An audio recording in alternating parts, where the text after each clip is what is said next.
ನಮಸ್ಕಾರ, ನೀವು ನೋಡ್ತಾ ಇದ್ದೀರಾ ಏಷ್ಯಾನೆಟ್ ಸುವರ್ಣ ನ್ಯೂಸ್. ನಾನು ಶಶಿಶೇಖರ್. ಇದು ನ್ಯೂಸ್ 360. ಇವತ್ತಿನ ನ್ಯೂಸ್ 360ಯಲ್ಲಿ ವಾಲ್ಮೀಕಿ ನಿಗಮದಲ್ಲಿ ನಡೆದಿರುವಂತಹ 187 ಕೋಟಿ ರೂಪಾಯಿ ಹಗರಣಕ್ಕೆ ಸಂಬಂಧಪಟ್ಟಂತೆ ಕೋರ್ಟ್ಗೆ ಇಡಿ ಅಧಿಕಾರಿಗಳು ಮಹತ್ವದ ದಾಖಲೆ ಸಲ್ಲಿಸಿದ್ದಾರೆ. ಆ ದಾಖಲೆಗಳಲ್ಲಿ ನಾಗೇಂದ್ರ ವಿರುದ್ಧ ಗಂಭೀರ ಆರೋಪ ಮಾಡಿದೆ ಇಡಿ. ನಾಗೇಂದ್ರ ಅವರ ನೇತೃತ್ವದಲ್ಲೇ ಇಡೀ ಹಗರಣ ನಡೀತು ಅಂತ ದಾಖಲೆಗಳನ್ನು ಸಲ್ಲಿಸಿದ್ದಾರೆ ಇಡಿ ಅಧಿಕಾರಿಗಳು. ಹಾಗಿದ್ರೆ ಆ ದಾಖಲೆಗಳೇನು, ವಿವರಗಳೇನು? ನಾಗೇಂದ್ರ ಅರೆಸ್ಟ್ ಆಗ್ತಿದ್ದಂತೆ ಶಾಸಕ ಬಸನಗೌಡ ದದ್ದಲ್ಗೂ ಕೂಡ ಬಂಧನದ ಭೀತಿ ಇದೆ. ಆ ಕಾರಣದಿಂದಾಗಿ ಬಸನಗೌಡ ದದ್ದಲ್ ಎಲ್ಲೂ ಕಾಣ್ತಾ ಇಲ್ಲ. ಅರೆಸ್ಟ್ ಆಗುವ ಭೀತಿ ಇದೆ ದದ್ದಲ್ಗೆ. ಆ ಕಾರಣದಿಂದ ನಾಪತ್ತೆಯಾಗಿದ್ದಾರೆ. ಬಸನಗೌಡ ದದ್ದಲ್ ಯಾಕೆ ಅರೆಸ್ಟ್ ಆಗ್ತಾರೆ ಈ ಕೇಸ್ನಲ್ಲಿ ಅಂದ್ರೆ, ಕೋಟ್ಯಂತರ ಮೌಲ್ಯದ ಜಮೀನುಗಳನ್ನು ಖರೀದಿ ಮಾಡಿದ್ದಾರೆ ಈ ಹಗರಣದ ನಂತರ. ಆ ಜಮೀನು ಖರೀದಿಯ ದಾಖಲೆಗಳು ಇಡಿಗೆ ಸಿಕ್ಕಿದೆ. ಆ ಕಾರಣದಿಂದಾಗಿ ದದ್ದಲ್ಗೆ ನಾನು ಅರೆಸ್ಟ್ ಆಗ್ತೀನಿ ಅನ್ನೋದು ಖಚಿತ ಆಗಿದೆ. ಇದರ ಜೊತೆಗೆ ಇಡೀ ಹಗರಣದ ದುಡ್ಡು ಏನಾಯಿತು ಅನ್ನುವ ಪ್ರಶ್ನೆ ಯಾರೆಲ್ಲರಿಗೂ ಸೇರ್ತು ಅಂತ ಇಡಿ ಅಧಿಕಾರಿಗಳು ಕೋರ್ಟ್ ಮುಂದೆ ಸಲ್ಲಿಸಿರುವಂತಹ ದಾಖಲೆಯಲ್ಲಿ ಬಳ್ಳಾರಿ ಚುನಾವಣೆಗೆ 187 ಕೋಟಿ ರೂಪಾಯಿ ಹಣದಲ್ಲಿ ಸ್ವಲ್ಪ ಮಟ್ಟಿಗೆ ಬಳಕೆಯಾಗಿದೆ ಅನ್ನುವ ಅನುಮಾನವನ್ನು ವ್ಯಕ್ತಪಡಿಸಿದೆ. ಆ ಕಾರಣದಿಂದಾಗಿ ನಾಗೇಂದ್ರ ಅವರನ್ನ ವಶಕ್ಕೆ ಪಡೆದಿದ್ದೀವಿ ಅಂತ. 187 ಕೋಟಿ ರೂಪಾಯಿ ಹಗರಣ ನಡೆದಿದೆ ಅನ್ನೋ ಆರೋಪವನ್ನು ಕಾಂಗ್ರೆಸ್ ಕೂಡ ತಿರಸ್ಕಾರ ಮಾಡುವ ಸ್ಥಿತಿಯಲ್ಲಿಲ್ಲ. ಕಾಂಗ್ರೆಸ್ ಏನು ಹೇಳ್ತಾ ಇದೆ?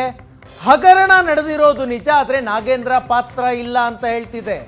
ಹಗರಣ ನಡೆದಿಲ್ಲ ಅಂತ ಹೇಳೋದಕ್ಕೆ ಯಾರಿಂದನೂ ಸಾಧ್ಯ ಇಲ್ಲ. ಯಾಕಂದ್ರೆ ಸರ್ಕಾರ ವಾಲ್ಮೀಕಿ ನಿಗಮಕ್ಕೆ ಕೊಟ್ಟಿದ್ದಂತಹ 187 ಕೋಟಿ ರೂಪಾಯಿ ಹಣ ಈಗ ಆ ನಿಗಮದ ಬ್ಯಾಂಕ್ ಖಾತೆಗಳಲ್ಲಿ ಇಲ್ಲ.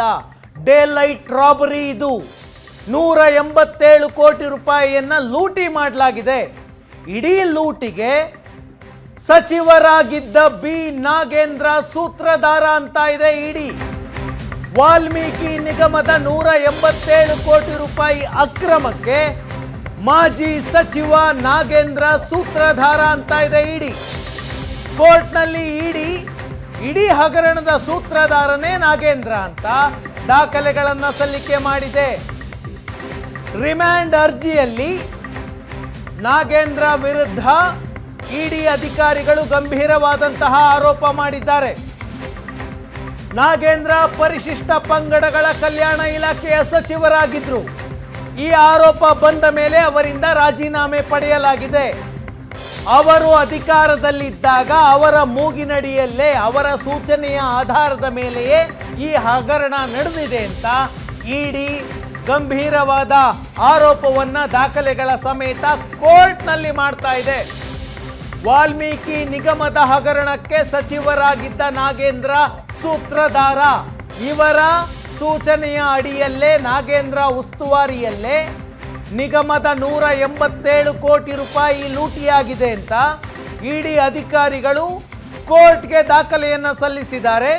ರಿಮ್ಯಾಂಡ್ ಅರ್ಜಿಯಲ್ಲಿ ಸ್ಪಷ್ಟವಾಗಿ ಉಲ್ಲೇಖ ಮಾಡಿದ್ದಾರೆ. ರಿಮ್ಯಾಂಡ್ ಅರ್ಜಿ ಅಂದರೆ ಯಾವುದೇ ಒಂದು ಕೇಸ್ನಲ್ಲಿ ಯಾವುದೇ ಒಬ್ಬ ಆರೋಪಿ ಅರೆಸ್ಟ್ ಆದರೆ ಆತನನ್ನು ಪೊಲೀಸ್ ವಶಕ್ಕೆ, ಈ ಕೇಸ್ನಲ್ಲಿ ಇಡಿ ವಶಕ್ಕೆ ಪಡೆಯುವಾಗ ಯಾವ ಕಾರಣಕ್ಕೆ ನಮ್ಮ ವಶಕ್ಕೆ ಆರೋಪಿಯನ್ನು ಕೊಡಿ ಅಂತ ಕೇಳ್ತಾರೆ. ಅದೇ ರಿಮ್ಯಾಂಡ್ ಅರ್ಜಿ. ಆ ರಿಮ್ಯಾಂಡ್ ಅರ್ಜಿಯಲ್ಲಿ ಆರೋಪಿ ನಾಗೇಂದ್ರ ಅವರ ಈ ಕೇಸ್ನಲ್ಲಿ ಅವರ ರೋಲ್ ಬಗ್ಗೆ, ಅವರ ಪಾತ್ರದ ಬಗ್ಗೆ ಉಲ್ಲೇಖ ಮಾಡಿದೆ ಇಡಿ. ಪ್ರತಿ ಹಂತದಲ್ಲೂ ಅಕ್ರಮಕ್ಕೆ ಸೂಚನೆಯನ್ನ ನಾಗೇಂದ್ರ ಅವರೇ ಕೊಟ್ಟಿದ್ದಾರೆ ಅಂತ ಸ್ಪಷ್ಟವಾಗಿ ನ್ಯಾಯಾಧೀಶರ ಮುಂದೆ ಇಡಿ ಹೇಳಿಕೆಯನ್ನ ಕೊಟ್ಟಿದೆ, ವಿವರಣೆಯನ್ನ ಕೊಟ್ಟಿದ್ದಾರೆ ಇಡೀ ಕೇಸ್ನ ಬಗ್ಗೆ. ನಾಗೇಂದ್ರ ಆರಂಭದಿಂದಲೂ ಈ ವಿಷಯದ ಬಗ್ಗೆ ಏನು ಹೇಳ್ತಿದ್ದಾರೆ? ನನಗೆ ಗೊತ್ತಿಲ್ಲ, ಈ ಕೇಸ್ನಲ್ಲಿ ನನ್ನ ಪಾತ್ರ ಇಲ್ಲ ಅಂತ. ಈ ಸರ್ಕಾರದಲ್ಲಿರುವಂತಹ ಸಚಿವರು ಕೂಡ ಅದೇ ಹೇಳ್ತಾ ಇದ್ದಾರೆ. ನಾಗೇಂದ್ರ ಪಾತ್ರ ಇಲ್ಲ, ಅವರೇ ಈ ಕೇಸನ್ನ ತನಿಖೆಗೆ ಒಪ್ಪಿಸುವಂತೆ ಸಿಎಂಗೆ ಪತ್ರ ಬರೆದ್ರು ಅಂತೆಲ್ಲ ಹೇಳ್ತಿದ್ದಾರೆ. ಈಗ ಇಡಿ ಹೇಳ್ತಾ ಇದೆ ಇಡೀ ಹಗರಣದ ಸೂತ್ರಧಾರ ನಾಗೇಂದ್ರ ಅಂತ ಇಡಿ ಹೇಳ್ತಾ ಇದೆ. ವಾಲ್ಮೀಕಿ ನಿಗಮದಲ್ಲಿ ನಡೆದಿರುವಂತಹ 187 ಕೋಟಿ ಅಕ್ರಮ ನಾಗೇಂದ್ರ ಉಸ್ತುವಾರಿಯಲ್ಲಾಗಿದೆ.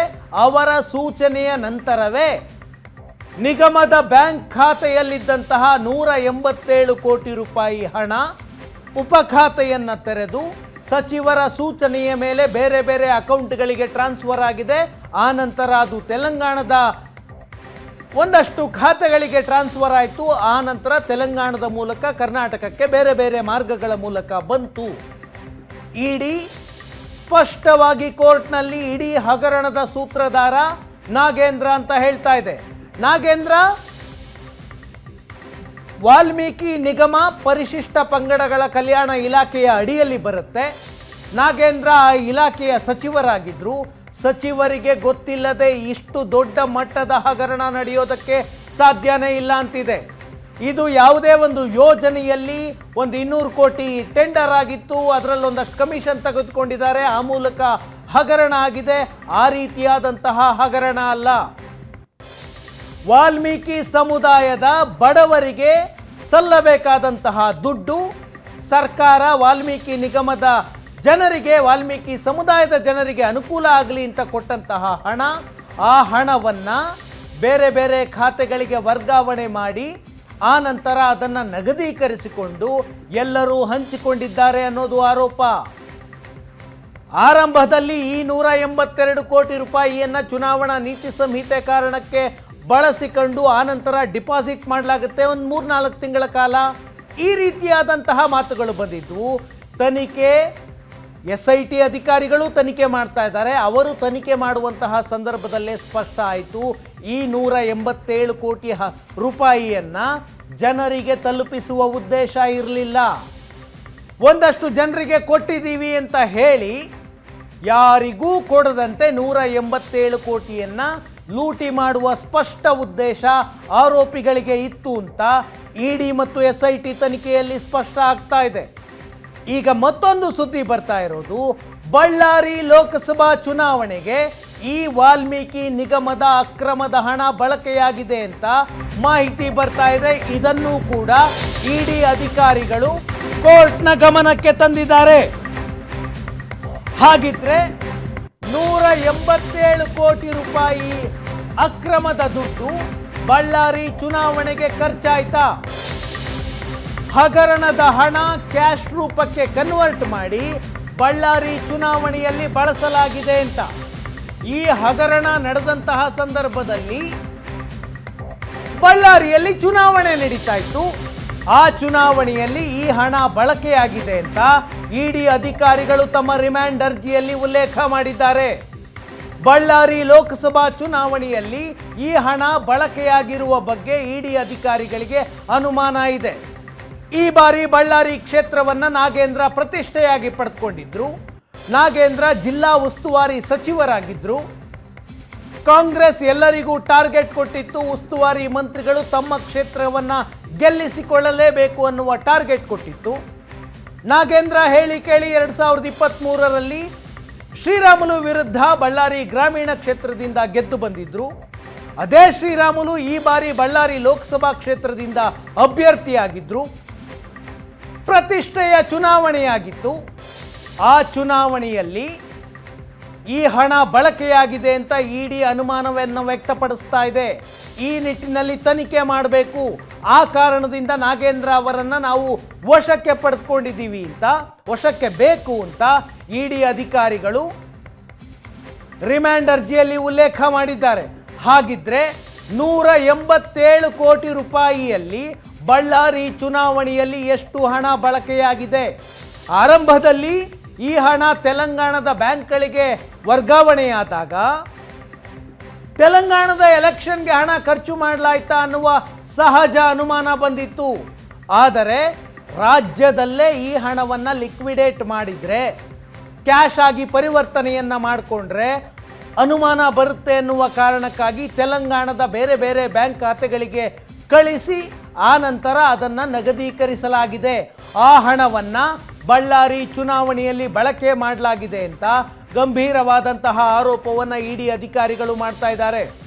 ಇದರ ಬಗ್ಗೆ ಇನ್ವೆಸ್ಟಿಗೇಷನ್ ಮಾಡಬೇಕು, ನಾಗೇಂದ್ರ ಅವರನ್ನ ವಿಚಾರಣೆಗೆ ಮಾಡಬೇಕು, ಹಾಗಾಗಿ ಕಸ್ಟಡಿಗೆ ಕೊಡಿ ಅಂತ 6 ದಿನ ಕಸ್ಟಡಿಗೆ ಪಡೆದಿದೆ. ಇನ್ನು ಮುಂದಿನ 6 ದಿನಗಳ ಕಾಲ ನಾಗೇಂದ್ರ ಅವರನ್ನ ಇಡಿ ಅಧಿಕಾರಿಗಳು ಈ ನಿಟ್ಟಿನಲ್ಲಿ ವಿಚಾರಣೆ ಮಾಡ್ತಾರೆ. ಇದರ ಜೊತೆಗೆ ಇಡೀ ಹಗರಣ ನಡೆಯುವುದಕ್ಕೆ ಮೊದಲು ಮತ್ತು ನಡೆದ ನಂತರ ನಾಗೇಂದ್ರ ಹಲವು ಸಭೆಗಳನ್ನು ನಡೆಸಿದ್ರು. 187 ಕೋಟಿ ರೂಪಾಯಿ ನಿಗಮದಲ್ಲಿದ್ದ ಹಣವನ್ನ ಹೇಗೆ ಡ್ರಾ ಮಾಡಿಕೊಳ್ಬೇಕು ಅಂತ ನಾಗೇಂದ್ರ ಸಚಿವರಾಗಿದ್ದ ಸಮಯದಲ್ಲಿ ಸಭೆಯನ್ನ ಮಾಡಿದ್ರು. ಕೋರ್ಟ್ ಮುಂದೆ ಈ ವಿಷಯವನ್ನ ನಾಗೇಂದ್ರ ನೇರ ಪಾತ್ರದ ಬಗ್ಗೆ ಇಡಿ ಮಾಹಿತಿಯನ್ನ ಕೊಟ್ಟಿದೆ. ಬೆಂಗಳೂರಿನ ಶಾಂಗ್ರಿಲಾ ಹೋಟೆಲ್ನಲ್ಲಿ ಸಚಿವರಾಗಿದ್ದಾಗ ನಾಗೇಂದ್ರ ಸಭೆ ನಡೆಸಿದ್ರು ಅಂತ ಸ್ಪಷ್ಟವಾಗಿ ರಿಮ್ಯಾಂಡ್ ಕಾಪಿಯಲ್ಲಿ ಇಡಿ ಉಲ್ಲೇಖ ಮಾಡಿದೆ. ಬ್ಯಾಂಕ್ನಿಂದ ಹಣ ವರ್ಗಾವಣೆಗೆ ಸೂಚನೆ ಕೊಟ್ಟಿದ್ದೆ ನಾಗೇಂದ್ರ. ಈ ಆರೋಪವನ್ನ ಇಡಿ ಮಾಡ್ತಾ ಇದೆ. ನಿಗಮದ ಅಧಿಕಾರಿಗಳಿಗೆ ಬ್ಯಾಂಕ್ ಖಾತೆಯಲ್ಲಿರುವ ಹಣವನ್ನ ಉಪಖಾತೆ ತೆರೆದು ಅಲ್ಲಿಗೆ ವರ್ಗಾವಣೆ ಮಾಡಿ ಅಂತ ಸೂಚನೆ ಕೊಟ್ಟಿದ್ದೆ ನಾಗೇಂದ್ರ ಅಂತ ಇಡಿ ಆರೋಪ ಮಾಡ್ತಾ ಇದೆ. ವರ್ಗಾವಣೆ ನಂತರ ವರ್ಗಾವಣೆಯಿಂದ ಹಿಡಿದು ವರ್ಗಾವಣೆಯಾದ ನಂತರ ನಗದು ಸ್ವೀಕಾರದವರೆಗೂ ನಾಗೇಂದ್ರ ಅವರ ನೇರ ಪಾತ್ರ ಇದೆ ಅಂತ ಇಡಿ ತನ್ನ ರಿಮ್ಯಾಂಡ್ ಕಾಪಿಯಲ್ಲಿ ಹೇಳ್ತಾ ಇದೆ. ಇಡಿ ಅಧಿಕಾರಿಗಳ ಮುಂದೆ ಪದ್ಮನಾಭ, ನಾಗರಾಜ್, ನೆಕ್ಕುಂಡಿ ನಾಗರಾಜ್ ಅವರ ಹೇಳಿಕೆಗಳನ್ನು ಉಲ್ಲೇಖ ಮಾಡಲಾಗಿದೆ ರಿಮ್ಯಾಂಡ್ ಕಾಪಿಯಲ್ಲಿ. ಇಡಿ ಹೇಳ್ತಾ ಇರೋದು ಇಡೀ ಹಗರಣದ ಸೂತ್ರಧಾರನೇ ನಾಗೇಂದ್ರ, ಅವರೇ ಮೀಟಿಂಗ್ ಮಾಡಿದ್ರು. 187 ಕೋಟಿ ರೂಪಾಯಿಯನ್ನ ವಸಂತನಗರದ ಯೂನಿಯನ್ ಬ್ಯಾಂಕ್ ಅಕೌಂಟ್ನಿಂದ MG ರೋಡ್ನ ಯೂನಿಯನ್ ಬ್ಯಾಂಕ್ ಅಕೌಂಟ್ಗೆ ಟ್ರಾನ್ಸ್ಫರ್ ಮಾಡೋದಕ್ಕೆ ನಾಗೇಂದ್ರ ಸೂಚನೆ ಇತ್ತು ಅಂತ ಇಡಿ ಹೇಳ್ತಾ ಇದೆ. ನಿಗಮದ ಅಧಿಕಾರಿ ಚಂದ್ರಶೇಖರ್ ಶಿವಮೊಗ್ಗದಲ್ಲಿ ಸೂಸೈಡ್ ಮಾಡಿಕೊಂಡ್ರಲ್ಲ, ಆ ಡೆತ್ ನೋಟ್ನಲ್ಲೂ ಕೂಡ ನಾಗೇಂದ್ರ ಅವರ ಮೌಖಿಕ ಸೂಚನೆಯ ಮೇಲೆ ಈ ಕೆಲಸ ಆಗಿದೆ ಅಂತ ಡೆತ್ ನೋಟ್ನಲ್ಲಿ ಸ್ಪಷ್ಟವಾಗಿ ಬರೀತಾರೆ. ಹಾಗಾಗಿ ಈ ಕೇಸ್ನಲ್ಲಿ ನಾಗೇಂದ್ರ ಅವರ ನೇರ ಪಾತ್ರ ಇದೆ ಅಂತ ಇಡಿ ಆರೋಪ ಮಾಡ್ತಾ ಇದೆ. ಈಗ ನಾಗೇಂದ್ರ ಪಾತ್ರ ಏನಿದೆ ಅಂತ ಇಡಿ ಮುಂದೆ ಪದ್ಮನಾಭ ಮತ್ತು ನಾಗರಾಜ್ ನೆಕ್ಕುಂಡಿ ಬಾಯ್ಬಿಟ್ಟಿದ್ದಾರೆ. ಪದ್ಮನಾಭ ವಾಲ್ಮೀಕಿ ನಿಗಮದ MD, ನೆಕ್ಕುಂಡಿ ನಾಗರಾಜ್ ನಾಗೇಂದ್ರ ಅವರ ಆಪ್ತ. ಈ ಕೇಸ್ನಲ್ಲಿ ಇವರಿಬ್ಬರು ಆರೋಪಿಗಳು, ನಿಗಮದ MD ಪದ್ಮನಾಭ ಮತ್ತು ನೆಕ್ಕುಂಟಿ ನಾಗರಾಜ್. ಆರೋಪಿಗಳು ಇಡಿ ಮುಂದೆ ಹೇಳಿಕೆಯನ್ನ ಕೊಟ್ಟಿದ್ದಾರೆ. ನಮ್ಮ ಮೇಲೆ ನಾಗೇಂದ್ರ ಒತ್ತಡ ಹೇರಿದ್ರು, ನಾಗೇಂದ್ರ ಅವರ ಒತ್ತಡದ ಮೇಲೆಯೇ ನಾವು ಈ ಕೆಲಸ ಮಾಡಿದ್ದೀವಿ ಅಂತ ಇಡಿ ಅಧಿಕಾರಿಗಳ ಮುಂದೆ ಹೇಳಿಕೆಯನ್ನ ಕೊಟ್ಟಿದ್ದಾರೆ. ಆ ಹೇಳಿಕೆಯನ್ನ ಇಡಿ ಅಧಿಕಾರಿಗಳು ಕೋರ್ಟ್ನ ಮುಂದೆ, ನ್ಯಾಯಾಧೀಶರ ಮುಂದೆ ಉಲ್ಲೇಖ ಮಾಡಿದ್ದಾರೆ. 187 ಕೋಟಿ ರೂಪಾಯಿಯ ಅಕ್ರಮಕ್ಕೆ ನಾಗೇಂದ್ರ ಅವರ ಒತ್ತಡ ಇತ್ತು, ನಾಗೇಂದ್ರ ಅವರ ಸೂಚನೆ ಇತ್ತು ಅಂತ ಪದ್ಮನಾಭ ಮತ್ತು ನಾಗೇಂದ್ರ ಅವರ ಆಪ್ತ ನೆಕ್ಕುಂಟಿ ನಾಗರಾಜ್ ಇಬ್ಬರು ಕೂಡ ಹೇಳಿಕೆಯನ್ನ ದಾಖಲಿಸಿದ್ದಾರೆ. ಆ ಹೇಳಿಕೆಯನ್ನ ಇಡಿ ಅಧಿಕಾರಿಗಳು ಕೋರ್ಟ್ನ ಗಮನಕ್ಕೆ ತಂದಿದ್ದಾರೆ. ಅಂದ್ರೆ ಒಬ್ಬ ಆರೋಪಿಯನ್ನ ತಮ್ಮ ಕಸ್ಟಡಿಗೆ ಪಡೆದುಕೊಳ್ಬೇಕಾದ್ರೆ ಈ ಆರೋಪಿಯ ರೋಲ್ ಏನೇನಿದೆ ಅಂತ ವಿವರವಾದ ಉಲ್ಲೇಖವನ್ನ ಇಡಿ ಅಧಿಕಾರಿಗಳು ಮಾಡಿದ್ದಾರೆ. ನಾಗೇಂದ್ರ ಆ ಇಲಾಖೆಯ ಸಚಿವರಾಗಿದ್ರು, ಅಷ್ಟೇ ಅಲ್ಲ ಅವರ ಪಾತ್ರ ಸ್ಪಷ್ಟವಾಗಿ ಇದೆ. ಅವರದ್ದೇ ಸೂಚನೆ, ಅವರದ್ದೇ ಒತ್ತಡ, ಅವರದ್ದೇ ಸೂತ್ರಧಾರ ಈ ಕೇಸ್ಗೆ ಇದೆ ಅಂತ ಇಡಿ ಸ್ಪಷ್ಟವಾಗಿ ಹೇಳ್ತಾ ಇದೆ. ಅದಕ್ಕೆ ಪದ್ಮನಾಭ ಮತ್ತು ನೆಕ್ಕುಂಟಿ ನಾಗರಾಜ್ ಅವರ ಹೇಳಿಕೆಗಳನ್ನು ಕೋರ್ಟ್ ಮುಂದೆ ಉಲ್ಲೇಖ ಮಾಡಿದೆ. ನಾಗೇಂದ್ರ ಅವರ ಡೈರೆಕ್ಟ್ ಇನ್ವಾಲ್ವ್ಮೆಂಟ್ ಈ ಕೇಸ್ನಲ್ಲಿದೆ ಅಂತ ಇಡಿ ಹೇಳ್ತಾ ಇದೆ.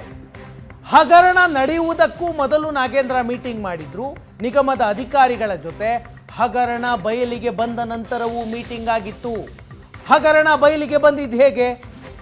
ನಿಗಮದಲ್ಲಿ ಅಧೀಕ್ಷಕರಾಗಿದ್ದ ಚಂದ್ರಶೇಖರ್ ಶಿವಮೊಗ್ಗದಲ್ಲಿ ಆತ್ಮಹತ್ಯೆ ಮಾಡ್ಕೊಳ್ತಾರೆ, ಡೆತ್ ನೋಟ್ ಬರೆದು. ಆಗ ಇಡೀ ಹಗರಣ ಬಯಲಾಗುತ್ತೆ. ಬಯಲಾದ ನಂತರ ನಾಗೇಂದ್ರ ಒಂದು ಮೀಟಿಂಗ್ ಮಾಡ್ತಾರೆ. ನನ್ನ ಹೆಸರನ್ನ ಎಲ್ಲೂ ಹೇಳಬೇಡಿ ಅಂತ ಹೇಳೋದಕ್ಕೆ ನಾಗೇಂದ್ರ ಈ ಮೀಟಿಂಗ್ ಅನ್ನ ಕರೆದಿದ್ರು. ನಾಗೇಂದ್ರ ನಡೆಸಿರುವಂತಹ 2ನೇ ಮೀಟಿಂಗ್. ಹಲವು ಮೀಟಿಂಗ್ಗಳಾಗಿದೆ. ಹಗರಣ ನಡೆಯುವುದಕ್ಕೆ ಮುಂಚೆ ನಡೆದಂತಹ ಮೀಟಿಂಗ್, ಹಗರಣ ಬಯಲಾದ ನಂತರ ನಡೆದಿರುವಂತಹ ಮೀಟಿಂಗ್ ಬಗ್ಗೆ ಕೋರ್ಟ್ ಗಮನಕ್ಕೆ ತಂದಿದೆ ಇಡಿ. ಬೆಂಗಳೂರಿನ ಏರೋಸ್ಪೇಸ್ ಪಾರ್ಕ್ ಬಳಿ ನಡೆದಿತ್ತು ಮೀಟಿಂಗ್. ಅದನ್ನು ಇಡಿ ಉಲ್ಲೇಖ ಮಾಡಿದೆ. ಯಾವತ್ತು ಮೀಟಿಂಗ್ ಆಗಿದ್ದು? ಮೇ 29ರ ರಾತ್ರಿ 8 ಗಂಟೆಗೆ ಈ ಮೀಟಿಂಗ್ ಆಗಿತ್ತು. ಆ ಮೀಟಿಂಗ್ನಲ್ಲಿ ನಾಗೇಂದ್ರ ಅವರ ಕೆಲವು ಸಂಬಂಧಿಗಳು ಭಾಗಿಯಾಗಿದ್ರು. ಜೊತೆಗೆ ಮಧ್ಯವರ್ತಿಗಳು, ನಿಗಮದ ಅಧಿಕಾರಿಗಳು ಭಾಗಿಯಾಗಿದ್ರು. ನೆಕ್ಕುಂಟಿ ನಾಗರಾಜ್ ಮತ್ತೆ ಪದ್ಮನಾಭ ಈ ಮೀಟಿಂಗ್ನಲ್ಲಿದ್ರು. ಹಗರಣ ಬೆಳಕಿಗೆ ಬಂದ ನಂತರ ಹೇಗೆ ಬಚಾವಾಗಬೇಕು ಅಂತ ಈ ಮೀಟಿಂಗ್ ಮಾಡಲಾಗಿತ್ತು. ನಾಗೇಂದ್ರ ಎಲ್ಲರನ್ನೂ ಕರೆಸಿ ಅಲ್ಲಿ ಮೀಟಿಂಗ್ ಮಾಡಿದ್ದಾರೆ ಅಂತ ಇಡಿ ಇವತ್ತು ಕೋರ್ಟ್ಗೆ ಹೇಳ್ತಾ ಇದೆ. ತನ್ನ ಹೆಸರನ್ನ ಎಲ್ಲೂ ಹೇಳದಂತೆ ನಿಗಮದ MD ಪದ್ಮನಾಭಗೆ ಸ್ಪಷ್ಟ ಸೂಚನೆಯನ್ನ ಕೊಟ್ಟಿದ್ರು ನಾಗೇಂದ್ರ ಅಂತ ಇಡಿ ಹೇಳ್ತಾ ಇದೆ. ನಾಗೇಂದ್ರ ಪಾತ್ರ ಏನಿದೆ ಅಂತ ಪಿನ್ ಟು ಪಿನ್ ವಿವರಣೆಯನ್ನ ಕೋರ್ಟ್ಗೆ ಕೊಟ್ಟಿದೆ ಇಡಿ. ನಾಗೇಂದ್ರ ಈ ಮೀಟಿಂಗ್ ನಲ್ಲಿ ಏನು ಹೇಳಿದ್ರು? ನಾನು ಅಧಿಕಾರದಲ್ಲಿ ಇದ್ರೆ ನಿಮಗೆ ಸಹಾಯ ಮಾಡ್ತೀನಿ. ನಾಗೇಂದ್ರ ಹೇಳಿದ ಮಾತು ಈ ಮೀಟಿಂಗ್ ನಲ್ಲಿ, ನಾನು ಅಧಿಕಾರ ಕಳೆದುಕೊಂಡ್ರೆ ನಿಮಗೆ ಸಹಾಯ ಮಾಡೋದಕ್ಕಾಗೋದಿಲ್ಲ. ನಾನು ನಿಮಗೆ ಸಹಾಯ ಮಾಡಬೇಕು ಅಂದ್ರೆ ಯಾವುದೇ ಕಾರಣಕ್ಕೂ ನನ್ನ ಹೆಸರನ್ನ ಬಾಯಿ ಬಿಡಬೇಡಿ ಅಂತ ನಾಗೇಂದ್ರ ಪದ್ಮನಾಭಗೆ, ನೆಕ್ಕುಂಟಿ ನಾಗರಾಜ್ಗೆ ಮತ್ತು ಇತರೆ ಆರೋಪಿಗಳಿಗೆ ಸೂಚನೆಯನ್ನ ಕೊಟ್ಟಿದ್ರು. ಇಡಿ ಈ ಆರೋಪವನ್ನ ನ್ಯಾಯಾಧೀಶರ ಮುಂದೆ ಕೊಟ್ಟಂತಹ ರಿಮ್ಯಾಂಡ್ ಕಾಪಿಯಲ್ಲಿ ಮಾಡ್ತಾ ಇದೆ. ಇಡೀ ಕೇಸ್ನಿಂದ ಬಚಾವಾಗೋದು ಹೇಗೆ ಅಂತ ನಾಗೇಂದ್ರ ಏರೋಸ್ಪೇಸ್ ಪಾರ್ಕ್ನ ಬಳಿ ಮೇ 29ನೇ ತಾರೀಕು ಮೀಟಿಂಗ್ ಮಾಡಿದ್ರು ಅಂತ ಇಡಿ ಸ್ಪಷ್ಟವಾಗಿ ಹೇಳ್ತಾ ಇದೆ. ಮೇ 29ರಂದು ರಾತ್ರಿ 8 ಗಂಟೆಗೆ ಈ ಮೀಟಿಂಗ್ ನಡೆದಿತ್ತು. ಎಲ್ಲೂ ತನ್ನ ಹೆಸರು ಬರಬಾರ್ದು. ನಾನು ಅಧಿಕಾರದಲ್ಲಿದ್ದರೆ ನಿಮ್ಮನ್ನ ರಕ್ಷಣೆ ಮಾಡೋದಕ್ಕೆ ಸಾಧ್ಯ. ನಾನೇ ಅಧಿಕಾರ ಕಳೆದುಕೊಂಡ್ರೆ ನಿಮ್ಮನ್ನ ಹೇಗೆ ರಕ್ಷಣೆ ಮಾಡೋದಕ್ಕಾಗುತ್ತೆ? ಹಾಗಾಗಿ ಎಲ್ಲೂ ನನ್ನ ಹೆಸರು ಹೇಳಬೇಡಿ ಅಂತ ನಾಗೇಂದ್ರ ಉಳಿದ ಆರೋಪಿಗಳಿಗೆ ಒತ್ತಡ ಹೇರಿದ್ರು ಅಂತ. ಅಷ್ಟೊತ್ತಿಗಾಗಲೇ ಇಡೀ ಹಗರಣ ಬಯಲಿಗೆ ಬಂದಿತ್ತು. ಚಂದ್ರಶೇಖರ್ ಆತ್ಮಹತ್ಯೆ ಮಾಡಿಕೊಂಡಿದ್ರು. ಬ್ಯಾಂಕ್ನ ಅಧಿಕಾರಿಗಳು, ನಿಗಮದ ಇಡೀ ಬಯಲಾಗಿತ್ತು. ಬ್ಯಾಂಕ್ನ ಅಧಿಕಾರಿಗಳು CBIಗೆ ಪತ್ರವನ್ನು ಬರೆದಿದ್ರು. ಆಗ ಸಭೆ ಮಾಡಿದಂತಹ ನಾಗೇಂದ್ರ ಈ ಕೇಸ್ನಿಂದ ಬಚಾವಾಗೋದು ಹೇಗೆ, ನಾನು ಅಧಿಕಾರದಲ್ಲಿದ್ದರೆ ಆ ಅಧಿಕಾರವನ್ನು ಬಳಸಿಕೊಂಡು ಸಹಾಯ ಮಾಡ್ತೀನಿ, ಇಲ್ಲದೆ ಇದ್ದರೆ ಆಗೋದಿಲ್ಲ ಅಂತ ಒತ್ತಡ ಹೇರಿದ್ರು. ಆ ಒತ್ತಡದ ಆ ಸಭೆಯ ವಿವರಗಳನ್ನು ಇಡಿ ಅಧಿಕಾರಿಗಳು ಕೋರ್ಟ್ನ ಮುಂದಿಟ್ಟಿದ್ದಾರೆ. ಇವತ್ತು ಇಡಿ ಅರೆಸ್ಟ್ ಮಾಡಿ ನಿನ್ನೆಯೇ ಅವರನ್ನು ವಶಕ್ಕೆ ಪಡೆದುಕೊಂಡಿತ್ತು. ನಿನ್ನೆ ರಾತ್ರಿ 10 ಗಂಟೆ 30 ನಿಮಿಷಕ್ಕೆ ಅಧಿಕೃತವಾಗಿ ಅರೆಸ್ಟ್ ತೋರಿಸ್ತು. ಇವತ್ತು ಬೆಳಗ್ಗೆ 6 ಗಂಟೆಗೆ ಯಲಹಂಕದಲ್ಲಿರುವಂತಹ ನ್ಯಾಯಾಧೀಶರ ಮನೆಯ ಮುಂದೆ ಪ್ರೊಡ್ಯೂಸ್ ಮಾಡಲಾಯಿತು. ಎಲ್ಲಿ ನ್ಯಾಯಾಧೀಶರು ಇರ್ತಾರೋ ಅದೇ ಕೋರ್ಟ್ ಆಗತ್ತೆ. ಅಲ್ಲೇ ಪ್ರೊಡ್ಯೂಸ್ ಮಾಡಿ ಅಲ್ಲೇ ರಿಮ್ಯಾಂಡ್ ಕಾಪಿಯನ್ನು ಕೊಟ್ಟು 6 ದಿನಗಳ ಕಾಲ ಜುಲೈ 18ರವರೆಗೆ ನಾಗೇಂದ್ರ ಅವರನ್ನು ಕಸ್ಟಡಿಗೆ ಪಡೆದಿದ್ದಾರೆ. ವಶಕ್ಕೆ ಪಡೆದುಕೊಂಡು ಇಡಿ ಕಚೇರಿಗೆ ಕರೆದುಕೊಂಡು ಬಂದ ನಂತರ ನಾಗೇಂದ್ರ ಮಾಧ್ಯಮಗಳ ಮುಂದೆ ಮಾತನಾಡಿದ್ರು. ಅದೇನು ಬೈಟ್ ಅಲ್ಲ, ಅಂದರೆ ಲೋಗೋ ಇಟ್ಟು ವ್ಯವಸ್ಥಿತವಾಗಿ ಮಾತನಾಡಿಸಿದ್ದಂಥದ್ದಲ್ಲ. ಇಡಿ ಕಚೇರಿಯ ಮುಂದೆ ನಾಗೇಂದ್ರ ನಿಂತಿದ್ದಾಗ ಪತ್ರಕರ್ತರು ಕೂಡ ವರದಿಗೆ ಹೋಗಿದ್ರು. ಆಗ ಕೇಳ್ತಾರೆ, ಏನು ಸರ್ ನಿಮ್ಮ ರೋಲು, ಯಾಕೆ ಅರೆಸ್ಟ್ ಮಾಡಿದ್ರು ಅಂತ. ಹಾಗೆ ನಾಗೇಂದ್ರ ಮಾತಾಡ್ತಾರೆ, ನನ್ನ ಯಾಕೆ ಅರೆಸ್ಟ್ ಮಾಡಿದ್ದಾರೆ ಗೊತ್ತಿಲ್ಲ, ನನ್ನ ತಪ್ಪೇನಿಲ್ಲ, ನನ್ನ ಪಾತ್ರ ಏನೂ ಇಲ್ಲ ಅಂತ ನಾಗೇಂದ್ರ ಹೇಳ್ತಾರೆ. ನನ್ನನ್ನು ಯಾಕೆ ಅರೆಸ್ಟ್ ಮಾಡಿದ್ದಾರೆ ನನಗೆ ಗೊತ್ತಿಲ್ಲ, ನನ್ನ ಪಾತ್ರ ಇಲ್ಲವೇ ಇಲ್ಲ ಅಂತ ನಾಗೇಂದ್ರ ಹೇಳ್ತಿದ್ದಾರೆ. ಇದನ್ನೇ ಇಡಿ ಮುಂದೆ 40 ಗಂಟೆ ಹೇಳಿದ್ರು ನಾಗೇಂದ್ರ. ಇಷ್ಟನ್ನೇ ಹೇಳಿದ್ರೆ ಆಗೋದಿಲ್ಲ ಅಂತ ನಾಗೇಂದ್ರ ಅವರನ್ನ ಇಡಿ ಅರೆಸ್ಟ್ ಮಾಡಿ. ನಾಗೇಂದ್ರ ಏನ್ ಮಾತನಾಡಿದ್ದಾರೆ ನೋಡಿ. ಬೇರೆ ನಿಮ್ಮ ಅಧಿಕಾರಿಗಳು ಮಾಡಿದಾರ ಅಂತ ಅನ್ಸುತ್ತೆ ನಿಮಗೆ? ನೀವು ಗೊತ್ತಿಲ್ಲ ಅಧಿಕಾರಿಗಳು ಮಾಡಿದಾರ? ಏನು ಗೊತ್ತಿಲ್ಲ. ಹಾ ಯಾಕೆ ಅರೆಸ್ಟ್ ಮಾಡಿರೋದು ಸರ್? ನಿಮ್ಮ ಏನು ಗೊತ್ತಿಲ್ಲ. ಹಾ ಯಾಕೆ ಅರೆಸ್ಟ್ ಮಾಡಿರೋದು ಸರ್? ನಿಮ್ಮ ಏನು ಗೊತ್ತಿಲ್ಲ. ಹಾ ಯಾಕೆ ಅರೆಸ್ಟ್ ಮಾಡಿರೋದು ಸರ್? ಬೇರೆ ನಿಮ್ಮ ಅಧಿಕಾರಿಗಳು ಮಾಡಿದಾರ ಅಂತ ಅನ್ಸುತ್ತೆ ನಿಮಗೆ? ನೀವು ಗೊತ್ತಿಲ್ಲ ಅಧಿಕಾರಿಗಳು ಮಾಡಿದಾರ? ಏನು ಗೊತ್ತಿಲ್ಲ. ಹಾ ಯಾಕೆ ಅರೆಸ್ಟ್ ಮಾಡಿರೋದು ಸರ್? ನಿಮ್ಮ ಏನು ಗೊತ್ತಿಲ್ಲ.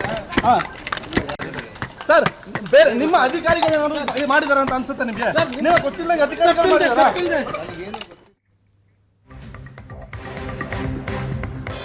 ಇದಿಷ್ಟು ಈ ಕೇಸ್ನಲ್ಲಿ ನಾಗೇಂದ್ರ ಅವರ ಪಾತ್ರ ಏನಿದೆ ಅನ್ನುವುದರ ವಿವರ. ಮತ್ತೊಬ್ಬರಿದ್ದಾರೆ, ವಾಲ್ಮೀಕಿ ನಿಗಮದ MD ದದ್ದಲ್. ಬಸನಗೌಡ ದದ್ದಲ್ ರಾಯಚೂರು ಗ್ರಾಮೀಣ ಕ್ಷೇತ್ರದ ಶಾಸಕ, ಅವರು ನಾಪತ್ತೆಯಾಗಿದ್ದಾರೆ. ಅವರ ಪಾತ್ರ ಏನಿದೆ? ಸಾಕ್ಷಿಗಳು ಸಿಕ್ಕಿದಾವೆ. ಜಮೀನು ಖರೀದಿ ಮಾಡಿರೋದ್ರ ಬಗ್ಗೆ ಒಂದು ಸಣ್ಣ ಬ್ರೇಕ್ ತೆಗೆದುಕೊಳ್ತೀನಿ. ಬ್ರೇಕ್ ಆದಮೇಲೆ ದದ್ದಲ್ ಅವರ ಪಾತ್ರ, ದದ್ದಲ್ ಎಲ್ಲಿದ್ದಾರೆ ಮಾಹಿತಿಯನ್ನ ಕೊಡ್ತೀನಿ. ಒಂದು ನಾಗೇಂದ್ರ ಅರೆಸ್ಟ್ ಆಗಿದ್ದಾರೆ. ನಾಗೇಂದ್ರ ಅರೆಸ್ಟ್ ಆಗ್ತಿದ್ದಂತೆ ಶಾಸಕ ಬಸನಗೌಡ ದದ್ದಲ್ಗೆ ಬಂಧನ ಭೀತಿ ಶುರುವಾಗಿದೆ. ಇಡಿ ಅಧಿಕಾರಿಗಳು ದದ್ದಲ್ ಅವರನ್ನ ಅರೆಸ್ಟ್ ಮಾಡೋದಕ್ಕೆ ನಿನ್ನೆಯಿಂದಲೂ ಹುಡುಕಾಡ್ತಾ ಇದ್ದಾರೆ. ಯಾರ ಸಂಪರ್ಕಕ್ಕೂ ಸಿಗ್ತಾ ಇಲ್ಲ ದದ್ದಲ್. ಶಾಸಕ ಬಸನಗೌಡ ದದ್ದಲ್ ನಾಪತ್ತೆಯಾಗಿದ್ದಾರೆ. ಬಂಧನ ಭೀತಿಯಿಂದ ನಾಪತ್ತೆಯಾದ ಬಸನಗೌಡ ದದ್ದಲ್. ನಿನ್ನೆಯೇ ಶಾಸಕ ದದ್ದಲ್ ಅವರನ್ನ ಅರೆಸ್ಟ್ ಮಾಡೋದಕ್ಕೆ ಇಡಿ ಅಧಿಕಾರಿಗಳು ಮುಂದಾದ್ರು. ಇವತ್ತು ದದ್ದಲ್ ಎಲ್ಲಿದ್ದಾರೆ? ಅವರ ಫೋನ್ ಸ್ವಿಚ್ ಆಫ್ ಆಗಿದೆ. ಯಾರ ಸಂಪರ್ಕಕ್ಕೂ ಸಿಗ್ತಾ ಇಲ್ಲ. ಯಲಹಂಕದ ಮನೆಯಲ್ಲೂ ಇಲ್ಲ, ರಾಯಚೂರಿನ ಮನೆಯಲ್ಲೂ ಇಲ್ಲ, ಶಾಸಕರ ಭವನದಲ್ಲೂ ಇಲ್ಲ. ದದ್ದಲ್ ನಾಪತ್ತೆಯಾಗಿದ್ದಾರೆ. ಇಡಿ ಅಧಿಕಾರಿಗಳು ಅವರನ್ನ ಹುಡುಕಾಟ ಮಾಡ್ತಾ ಇದ್ದಾರೆ. ನಿನ್ನೆ ದದ್ದಲ್ ಇಡಿ ಎಲ್ಲಿ ಅರೆಸ್ಟ್ ಮಾಡಿಬಿಡುತ್ತೋ ಅಂತ SIT ಕಚೇರಿಗೆ ವಿಚಾರಣೆ ನೆಪದಲ್ಲಿ ಬಂದಿದ್ರು. ನೀವೇ ಅರೆಸ್ಟ್ ಮಾಡಿಬಿಡಿ, SIT ಇಡಿ ಅರೆಸ್ಟ್ ಮಾಡೋದು ಬೇಡ, ನೀವೇ ಮಾಡಿಬಿಡಿ ಅಂತ ದುಂಬಾಲ್ ಬಿದ್ರು. ಆದರೆ SIT ಅಧಿಕಾರಿಗಳು ನಾವು ಅರೆಸ್ಟ್ ಮಾಡಲಿ ಬಿಡಲಿ, ಇಡಿ ನಿಮ್ಮನ್ನು ಅರೆಸ್ಟ್ ಮಾಡೇ ಮಾಡುತ್ತೆ, ತಲೆ ಕೆಡಿಸ್ಕೊಡ್ಬೇಡಿ ಅಂತ ಹೇಳಿದರು.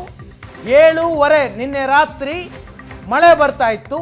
CID ಕಚೇರಿಯಿಂದ ದದ್ದಲ್ ಹೊರಡ್ತಾರೆ. ಇಡಿ ನಿನ್ನೆಯಿಂದ ಅವರನ್ನು ಹುಡುಕ್ತಾ ಇದೆ. ದದ್ದಲ್ ಎಲ್ಲಿದ್ದಾರೆ ಅನ್ನೋದು ಸ್ಪಷ್ಟ ಆಗ್ತಾ ಇಲ್ಲ. ಯಲಹಂಕದ ಮನೆಯಲ್ಲಿಲ್ಲ, ರಾಯಚೂರಿನ ಮನೆಯಲ್ಲಿಲ್ಲ, ಶಾಸಕರ ಭವನದಲ್ಲಿಲ್ಲ. ಫೋನ್ ಸ್ವಿಚ್ ಆಫ್ ಆಗಿದೆ. ಅಂದರೆ ಏನರ್ಥ? ನಾಪತ್ತೆಯಾಗಿದ್ದಾರೆ ಅಂತ ಅರ್ಥ. ಯಾಕೆ ದದ್ದಲ್ ಈ ಕೇಸ್ನಲ್ಲಿ ನಾಪತ್ತೆಯಾಗುವಷ್ಟರ ಮಟ್ಟಿಗೆ ಇಡಿ ಕೈಗೆ ಸಿಗದೆ ಓಡಾಡ್ತಾ ಇದ್ದಾರೆ? 40 ಗಂಟೆಗಳ ಕಾಲ ಇವರ ಮನೆ ಮೇಲೆ ರೇಡ್ ಆಗಿತ್ತು. ವಿಚಾರಣೆಯನ್ನು ಮಾಡಿದ್ರು.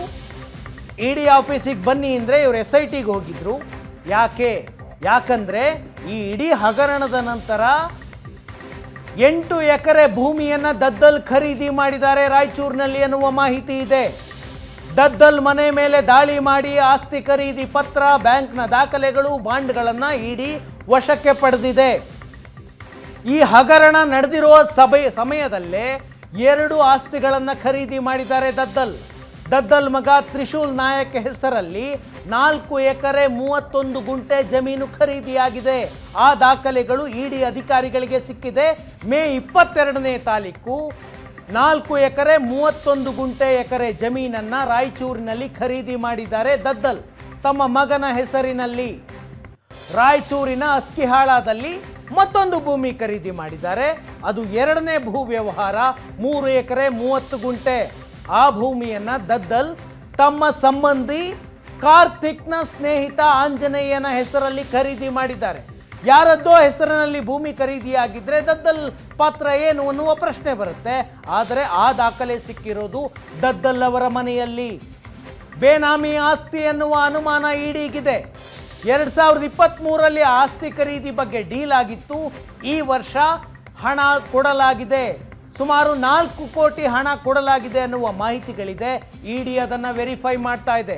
ಒಟ್ಟಾರೆ 8 ಎಕರೆ ಭೂಮಿ ಖರೀದಿಗೆ ವಾಲ್ಮೀಕಿ ನಿಗಮದ ಅಕ್ರಮದ ಹಣ ಬಳಸಲಾಗಿದೆ ಅನ್ನೋದು ಆರೋಪ. ಆ ಕಾರಣಕ್ಕಾಗಿ ದದ್ದಲ್ ಅವರನ್ನ ಹುಡುಕಾಡ್ತಾ ಇದೆ. ಇಡೀ ನಿಗಮದ ಜವಾಬ್ದಾರಿ ಹೊತ್ತಿದ್ದಂತಹ ವ್ಯಕ್ತಿ ದದ್ದಲ್. ಇದಿಷ್ಟು ಇವತ್ತಿನ ನ್ಯೂಸ್ 360.